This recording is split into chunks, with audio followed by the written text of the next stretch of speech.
تاریخ کے اوراق میں کچھ لمحات ایسے ہوتے ہیں جو ہمیشہ کے لیے دنیا کا رخ بدل دیتے ہیں، اور یہ کہانی بھی ایسے ہی ایک لمحے کی ہے۔ یہ وہ وقت تھا جب مکہ کی گلیاں اسلام کے ابتدائی پیغام سے گونج رہی تھی، لیکن اس پیغام کے سب سے بڑے مخالفین میں ایک نام ہم تمہاری بات نہیں مانیں گے۔ تمہاری ہمت کیسے ہوئی سچ کا اپمان کرنے کی؟ انہیں یہاں سے نکالو۔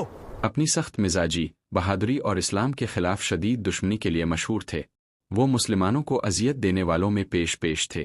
ایک دن ان کے دل میں ایک فیصلہ پیدا ہوا، ایک ایسا فیصلہ جو تاریخ بدلنے والا تھا۔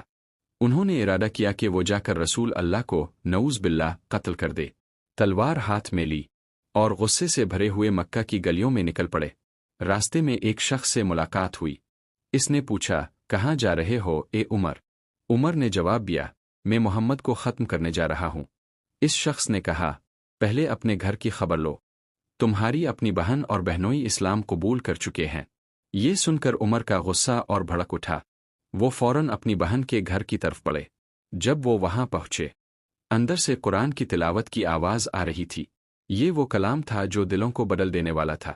عمر اندر داخل ہوئے اور اپنی بہن کو مارا، لیکن جب انہوں نے اپنی بہن کے چہرے پر خون دیکھا تو ان کے دل میں کچھ بدلنے لگا۔ انہوں نے کہا، مجھے وہ کلام دکھاؤ جو تم پڑھ رہی تھی۔ پہلے تو انکار ہوا، لیکن پھر انہیں صحیفہ دیا گیا۔ انہوں نے پڑھنا شروع کیا، یہ سب پاکھنڈ بند کرو، ہم تمہاری بات نہیں مانیں گے۔ تمہاری ہمت کیسے ہوئی سچ کا اپمان کرنے کی؟ انہیں یہاں سے نکالو۔ سخت دل نرم ہونے لگا، عمر کے ہاتھ کانپنے لگے، آنکھوں میں نمی آ گئی۔ انہوں نے کہا، یہ کلام انسان کا نہیں ہو سکتا۔ پھر انہوں نے پوچھا، محمد کہاں ہیں؟ انہیں بتایا گیا کہ وہ دارن ارقم میں ہے۔ عمر وہاں پہنچے، دروازے پر دستک دی۔ صحابہ خوفزدہ ہو گئے، لیکن رسول اللہ نے فرمایا، دروازہ کھولو۔ عمر اندر داخل ہوئے۔ رسول اللہ نے ان کا گریبان پکڑا اور فرمایا، اے عمر، کب تک اس راستے پر رہو گے؟ یہ الفاظ دل میں اتر گئے۔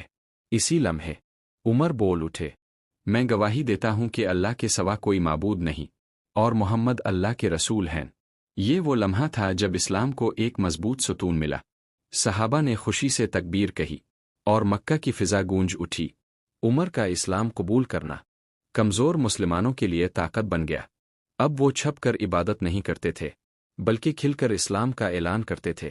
یہ واقعہ ہمیں سکھاتا ہے کہ ہدایت صرف اللہ کے ہاتھ میں ہے، اور وہ جسے چاہے، جب چاہے